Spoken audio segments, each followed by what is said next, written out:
حبايبي اللي كانوا عايزين حاجة قوية تقضي عليه الفيران، تعالوا هقول لكم على حاجة أمي الله يرحمها كانت بتعمل بها. بس مش هتكلم غير لما تعملي لي لايك وتشتركوا في القناة. يلا بسرعة علشان دول خلاص ناويين ياكلوا المطبخ كله. خلاص عملتوا لايك؟ طب ركزوا بقى. بصي بقى، اعملي الخلطة دي حالا: 2 معلقة بيكربونات صوديوم، 1 معلقة سكر، 1 معلقة سمنة أو زيت، ونعمل شوية فول سوداني.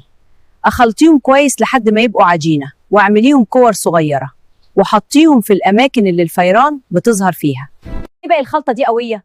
السمنة ريحتها قوية وبتجذب الفيران جدا، وبيكروت بتعمل غازات في بطنه وبيستحملهاش، والفول السوداني بيحبوه قوي وريحته بتجذبهم. صدقوني كانت أمي بتحطها بالليل نصحي نلاقيهم مرمين ميتين في كل حتة. بس استني، لو عايزه النتيجه تبقى 100% لازم تعملي الحاجات دي. اقفلي اي بواقي اكل، سدي اي فتحات حتى لو صغيره، حطي قطن عليه خلوه ونعناع في الزوايا، كده انت بتطرديهم وبتقضي عليهم في نفس الوقت. خلي الخلطه بعيد عن الاطفال والحيوانات، استخدمي جوانتي وانت بتحطيها. جربي وقولي لي النتيجه.